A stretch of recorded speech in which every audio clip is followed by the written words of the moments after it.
Today we're going to talk about privilege. Privilege is a very hot topic in this nation. Privilege has been relevant in this nation based on skin color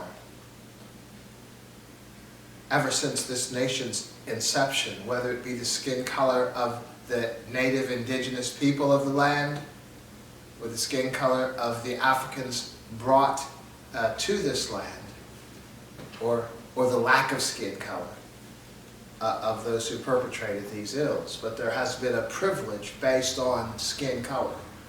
Notice I don't want to use the word race because from a scientific perspective there is no such thing as race. It's just particular dominant genetic traits and recessive traits that have to do with skin color, just like every other human trait, okay? So we're going to talk about privilege today from a perspective of being okay, all right? So privilege has been a very real thing in this nation and all over the world. But you know, in the argument from those who are accused of having the privileges, that they don't feel too privileged, okay? And that's a very important reality. That everyone that is accused of having ancestral privilege isn't living the life of the privilege. There are so many poor white people in this nation. So, you know, from a theoretical perspective, we can discuss and debate white privilege in America, you know. That's from a theoretical perspective. But from a practical perspective, there are not too many people living the life of privilege in this nation, regardless of skin color, okay? And what's unfortunate is that a lot of folks justify their lack of success by claiming they're a victim of privilege, of not having that privilege. But for this program, I want to impart the idea that you can create your own privilege just as you can lose your privilege, okay? But as we've discussed in previous episodes, your wellness or privilege, your wellness is directly related to your environment, okay? And we've previously discussed, that's why sociologists will tell you that there are cycles, that there are generational cycles that continue to repeat. Well, why would that be? Magic? No, not magic. But simply because an individual growing up in a particular environment, buying into that environment, believes on a conscious level that this is the correct environment to live in, okay? And so oftentimes you have young people that were raised in somewhat dismal environments, but then after high school went on to college and then became something, made something of themselves. Why? That is a result of intention. And I'm not even speaking initially of the intention of the student. I'm speaking of the intention of the parent and or the intention of the school, okay? It's very important. There could also be influences of other young people, peers in that student's life, who are influenced in by more positive ways and positive people, and that is rubbed off on them, okay? They've garnered that environment, that mindset from them. So there are ways of young people not repeating that cycle, but not without an exterior environmental influence, okay?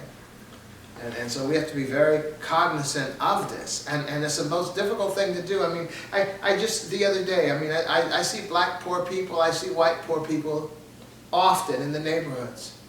And in my mind, you know, at first I want to think, but by the grace of God, there go I, that old saying, In all humility, it's hard to take credit for your wellness, recognizing that your success is based on an environment that was prepared before you got there, okay, by someone else.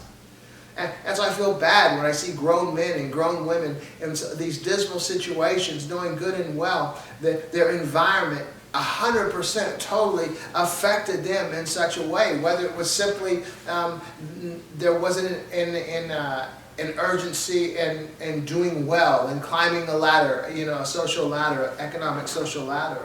Or maybe there was extreme drug use or alcohol use or no real value in education. These are the different types of environments young people grow up in, and it just becomes a part of them. And they end up repeating those cycles. So their privilege was lost by the folks who were responsible for preparing that environment that they would be raised in. Okay. I remember being a mailman in the inner city, and there were times I'd see young people, maybe 3 years old or 4 years old, coming out of a house and just weed smoke just billowing out right behind them. They weren't smoking it, but that was the environment they were in. And I remember even then, so many years ago, thinking, what chance does this child have? This is the environment. Okay?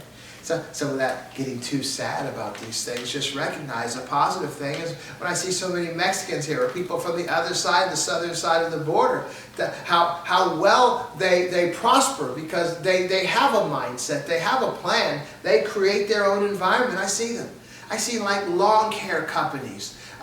Mexicans, all Mexicans doing this lawn care. I mean, for apartment complexes, for communities that are just being built. I see them out there, working very hard. And many of them, the companies the workers are Mexican, or folks on the other side of the border, maybe not Mexico, crossing from Mexico.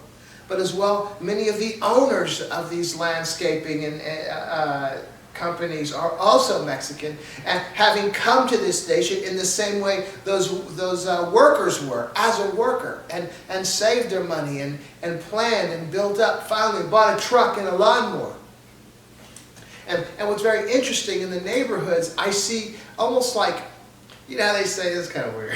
How they say you can, when you go into space and you go so fast and so deep, you can begin to see history. Because the speed of light is such that it's coming at a speed this way, you're going that way, even your telescopes, okay? And so you're being able to see in history simply because you were delving into before the light has reached, us here, so you see history all along the way. What I see in the neighborhoods in a kind of abstract kind of way, or that's the abstract, is that I see the Mexicans, or those that have come across the border, desiring to work, desiring to be successful, that all along I see the ones that are working for the companies. I see those that have been here a little while and maybe have a truck and a lawnmower. That maybe have a truck and a trailer and more lawn equipment. Until I see the big companies, and I see them with nice cars and nice trucks, where they were able to purchase after they had saved and worked for so long. I see the evolution of the worker that comes here across our border in the varying lives of those who have not been here that long to those who have been here a while. And it is very, very impressive. Okay? And so although I see a lot of people here in our nation, white and black people that are poor, that are generationally poor and generationally poor, simply because that is the environment that they were raised in, I see these Latinos that have come over our southern border, and I see them with a different mindset. Creating an environment of work, creating an environment of prosperity, creating an environment of an ability to see into the future. And all this is simply appropriating privilege for themselves and the generations to come, okay? And I think that's very interesting. That we have that ability, but we don't see it. But if we look around, we can see it in others, okay? So it's very important then to recognize, to grasp that it's very easy to create your own privilege. And it's very easy to lose your own privilege, okay? And losing your own privilege is not like you have something and you lose it. Losing your privilege is simply not taking advantage of the opportunities before you, okay? and that is a problem. So I look into our community. So I look at, well, I use the poor white people and poor black people in our communities. And so what you do is you look at them and say, well, what do you see in their lives that's a similarity? Because as we recognize, you know, there's a lot of so-called racial tension in this nation. But if you really, and oftentimes the politicians, you know, the political parties will use that racial tension, that racial divide, in order to benefit themselves from either power or money, whatever, positions, right? But the reality, if you really examine the folks who are suffering in this nation to the folks who are not, it's an economic situation.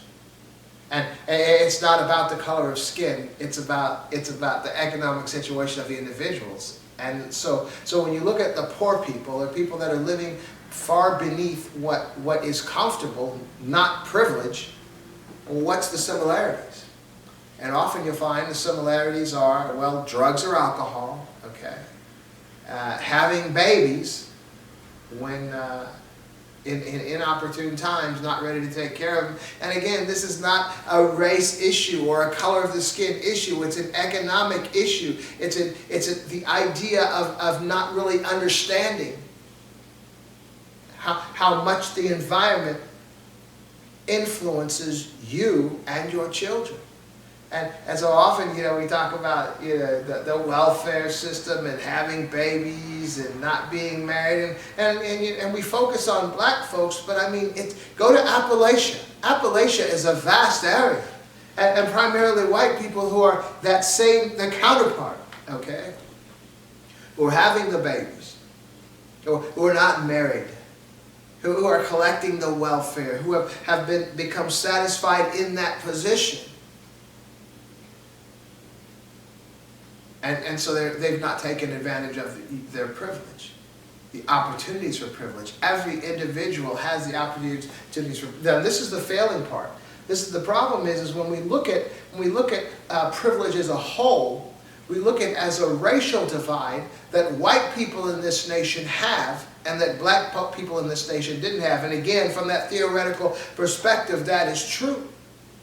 But the reality that I want to impress upon you is that for people in this nation who feel historically they've been denied privilege, that you will never gain privilege in mass, okay? A group of people, you know, of color, skin, we'll use the word race, a race of people in this nation are not going to corporately receive privilege, okay? You can't receive privilege like that. Privilege is something that has to be appropriated by the individual. An individual has the vision, has that insight, the reality, and somehow created or had created for them the environment that will influence them then. But privilege is not going to be gained in mass. It can only be gained by an individual. And so black folks, we can't not sit back and complain about the lack of privilege, see what's happening there, see what's happening here, look at this institution, look at that institution. If you want to appropriate privilege for yourself, you have to step away from that, look what's happened to us. You have to appropriate your individual privilege, and you can do it. We all can. But it's not going to be a corporate thing, because privilege is not a thing that someone can give to the group and say, okay, now you have privilege. But it is something that a group can embrace to justify their not progressing in life, okay? So this is not to say that stuff didn't exist and those institutions aren't still racially oppressive, like the prison system, like the justice system, you know, even like to get schooling or to get loans or to get homes, and even the voting at times is being challenged. But what I'm suggesting to you is, if you want privilege, you have to garner that privilege individually. Okay? You have to make the right moves. We'll talk about that in a second, but I also want to compare that to even back in the day, you know, after slavery. When you know, because the white privilege was obvious during slavery, but we'll say after slavery. All the negativities, all the roadblocks that were thrown in front of black folks, you know, like the loitering laws and just all kinds of oppression and persecution, mistreatment, Jim Crow and all that stuff. if a white man did not individually pursue the privilege that was available to him as an individual, there may have been corporate white privilege, but each individual white person had to take advantage of that privilege. So you're going to have, even throughout history, when white privilege was so strong, whether it was through slavery or after slavery, Jim Crow and all that time when white folks were getting loans, white folks, the Homestead Act, white folks were getting benefits from everywhere, all white folks weren't enjoying that privilege. Why? Because as individuals, they were not taking advantage of it, okay? That's why you have so many white people today, despite the tremendous lead, the tremendous privilege that this nation offered to white folks in this nation, the descendants are saying, I don't feel like I'm privileged. They're not. Because it doesn't matter who is being oppressed, who is being offered the privilege. Privilege can only be acquired individually. Now the lack of privilege can be dished out en masse to masses of people, but each individual can pull themselves out of that mess. And so that's my encouragement to you today in this episode, is recognizing that wherever you're at, if you're low on the totem pole, you don't have to remain there. It may not be your fault historically why you're, why the opportunity of privilege isn't as opportune for you as it is for other folks, but it is 100% on you why you're still in that boat. It might very well be, of course, the environment from the homes that you came up in, or the neighborhoods, or the communities that influenced you so much, kept you making decisions that held you back. But again, that's on you. And it's unfortunate, because kind of it's not your fault, because you're subconsciously influenced, but you don't have to remain there. As I've shared so many times through these episodes, as my life was out there. I was a self-destructive person for many years in my young life, even throughout the military and afterwards. Where I was living a destructive lifestyle. I was staying buzzed. I was just living a life that was not constructive, that was not embracing the privilege that I could have. But there came a point in my life, 28 years old. Jeez, almost 40 years ago. Jeez, 37 years ago. I made a decision. I made a decision to pursue privilege. Now, to be honest with you, in my mind, the decision was not actually to pursue privilege. The decision was to end the self-destructive, self-gratifying antics that I was a part of. And in curtailing all of that, privilege began to manifest. I mean, privilege is having money. So if you're not getting a buzz, not going to clubs, then you're going to have more money. Privilege. Man, privilege is not just like a trophy sitting on the table that you're trying to acquire. Privilege is a compilation of so many things, so many decisions, so many choices that all work for the benefit of the individual. I kind of look at it like taking vitamins. I take multivitamins. But if you think about even the concept of multivitamins, it means that there are a lot of vitamins within that multivitamin. And so although I'm taking this vitamin, could be considered, a type of privilege. It's affecting various things in my life. It's affecting my vitamin D. It's affecting my vitamin A, the potassium, the magnesium, the zinc. All these things that my body needs for so many different things. So benefits me as a whole to keep me healthy and physically prosperous. And so what I'm suggesting today is that there are many decisions that have to be made, so that we can appropriate that privilege for our lives. But too often we've been in this so long we just can't see it. I mean, you talk to a guy that smokes weed and say, you need to stop smoking weed. What kind of response do you think you're going to get? You speak to an individual who's been drinking alcohol for the past 20 years, what kind of response do you think you're going to get? So I was speaking to a friend of mine who had an alcohol problem, has an alcohol problem. And I was expressing, to him, I was reminding him of the type of person I was and who I am today. And immediately the justification turned to religion, how the people in the Bible drank alcohol. I mean, yeah, but come on now.